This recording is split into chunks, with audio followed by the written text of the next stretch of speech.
नमस्कार, मैं हूं आपके साथ कविता राणा। गालीकांड के बाद अब जब पीएम मोदी अपनी मां हीराबेन का पिंडदान करेंगे तो क्या जीती हुई बाजी राहुल गांधी हार जाएंगे? आज ये सवाल इसलिए क्योंकि अपने जन्मदिन को लेकर पीएम मोदी चाणक्य की धरती पर चाणक्य नीति के बल से ऐसा जाल बिछाए हैं जिसमें विपक्षी ताकतों का फंसना निश्चित है। गालीकांड के बाद मां का पिंडदान और कांग्रेसियों का अभी से छटपटाना, क्या है पूरा मामला, देखिए धर्म ज्ञान पर। गालीकांड के बाद मां का पिंडदान, जन्मदिन पर पीएम मोदी का मास्टर स्ट्रोक, बुरे फंसे राहुल एंड लालू के लाल, देखिए सिर्फ और सिर्फ धर्म ज्ञान पर। तो पीएम मोदी की मां हीराबेन को गुजरे 2 वर्ष से भी ज्यादा का समय बीत चुका है और अपने दिल में अपनी मां की यादों को समेटे पीएम मोदी पूरी कर्मठता के साथ देश का नेतृत्व कर रहे हैं। लेकिन विपक्ष है जिसे गालियों की सुनामी में पीएम मोदी की मां को वापस लाकर खड़ा कर दिया है। राहुल गांधी की वोटर अधिकार यात्रा में दरभंगा से कांग्रेसी कार्यकर्ता मोहम्मद रिजवी ने पीएम मोदी की मां के खिलाफ अब शब्दों का इस्तेमाल क्या किया, राहुल तेजस्वी दोनों ने ही इस विवाद से पल्ला झाड़ लिया। अब जो कि गाली कांग्रेस के मन से दी गई और जिस कारण भाजपा राहुल तेजस्वी दोनों से ही सार्वजनिक माफी मांगने की मांग कर रही है। और अब जब इस पूरे विवाद में पीएम मोदी जी ने बोलना शुरू किया तो मां के इस तिरस्कार पर उनका दर्द छलक उठा। कुछ समय पहले 100 साल की उम्र पूरी करके वो हम सबको छोड़ के चली गई। मेरी उस मां को जिसका राजनीति से कोई लेना देना नहीं, जिसका शरीर भी अब नहीं है, मेरी उस मां को आरजेडी कांग्रेस के मंच से भद्दी भद्दी गालियां दी गई।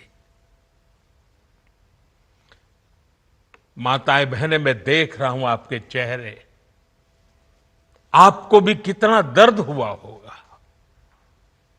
मैं देख रहा हूं कुछ माताओं के आंख में आंसू मुझे नजर आ रहे हैं। ये बहुत ही दुख देने वाला है, कष्ट देने वाला है, पीड़ा देने वाला है। क्या गुना, उस मां का क्या गुना जैसे भद्दी गालियां सुना दी जाए। तो पीएम मोदी की मां को बुरा भला बोलना विपक्षी पार्टियों को अब भारी पड़ रहा है, क्योंकि अपनी मां के तिरस्कार को पीएम मोदी ने देश की मां बेटियों के अपमान से जोड़ दिया है। और जो कि पीएम मोदी के लिए यही कहा जाता है कि वो मारते कम है, घसीटते ज्यादा हैं। और जिस कारण इसी गालीकांड के बाद अब पीएम मोदी ने एक और मास्टर स्ट्रोक खेल दिया है। कांग्रेस के मंच से पीएम मोदी की मां को गाली दी गई और इसका खामियाजा तो उन्हें भुगतना ही पड़ेगा। और जिसके चलते अपने जन्मदिन के मौके पर पीएम मोदी ने अपनी मां का पिंडदान बिहार की धरती गया में करने का फैसला किया है। मतलब देखिए, बिल्कुल साफ है कि अब की बार के बिहार चुनाव में पीएम मोदी कांग्रेस और आरजेडी दोनों का ही परमानेंट इलाज करने जा रहे हैं। 17 सितंबर के दिन बिहार में अध्यात्म और राजनीति दोनों का ही एक अद्भुत अनोखा मेल देखने को मिलेगा।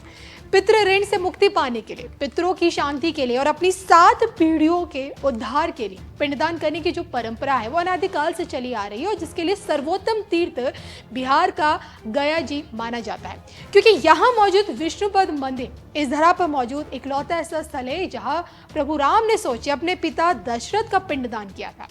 पितृ श्राद्ध के इस सर्वोत्तम तीर्थ स्थल को लेकर बकायदा गरुड़ पुराण तक ये कहता है कि गया जी जाने के लिए घर से गया जी की ओर बढ़ते हुए कदम पितरों के लिए स्वर्ग की ओर जाने की सीढ़ी बनाते हैं।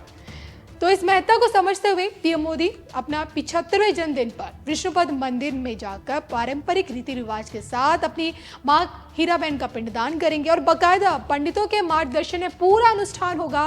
पिंडदान के बाद ही गया में पीएम मोदी जी का एक भव्य रोड शो भी निकाला जाएगा, जिसमें वो शहर के प्रमुख मार्गों से होकर गुजरेंगे और इसके बाद एक जनसभा को भी वो संबोधित करेंगे, जिसमें बकायदा वो केंद्र सरकार की उपलब्धियों को भी गिनाएंगे और बिहार के विकास से जुड़े मुद्दों पर भी बात करेंगे। और इसी जनसभा में पीएम मोदी के हाथों चुनावी शंखनाद होगा। हालांकि इस पूरे कार्यक्रम को लेकर कार्यकर्ताओं से लेकर जो स्थानीय नेता हैं उनमें अभी से गजब का जोश है। अब देखा जाए तो इस चुनाव में पीएम मोदी बिहार से भावनात्मक रूप से जुड़ेंगे और जिसके आगे राहुल तेजस्वी की निकाली गई वोट अधिकार यात्रा अभी से फीकी नजर आ रही है। और इसलिए ये कहना बिल्कुल गलत नहीं होगा कि गालीकांड के बाद पीएम मोदी की मां का पिंडदान और छटपटाने लगे कांग्रेसी। लेकिन क्या आपको भी ऐसा लगता है? कमेंट करके बताइएगा जरूर।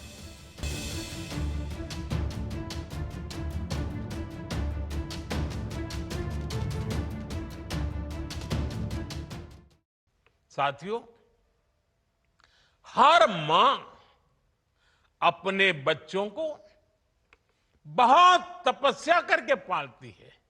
यहां मेरे सामने बैठी हुई हर मां उतनी ही लगन से, उतनी ही तपस्या से अपने बच्चों को पालती है। बच्चों से बड़ा मां के लिए कुछ नहीं होता है। मैंने भी बचपन से अपनी मां को ऐसे ही रूप में देखा था। उन्होंने बहुत गरीबी में बहुत सारी तकलीफें सहते हुए अपने परिवार को, हम सब भाई बहनों को पाला था। मुझे याद है, बारिश का मौसम आने से पहले मां इस कोशिश में जुट जाती थी कि छत न टपके, ताकि उसके बच्चे चैन से सो सके। मां बीमार होती थी, फिर भी पता तक नहीं चलने देती थी। काम करती रहती थी, काम पर जाती थी। वो जानती थी कि अगर उसने एक दिन आराम किया तो हम बच्चों को दुख सहना पड़ेगा। कठिनाइयों का पता मेरे पिताजी को भी लगने नहीं देती थी मां। वो अपने लिए कभी कोई नई साड़ी तक खरीदती नहीं थी।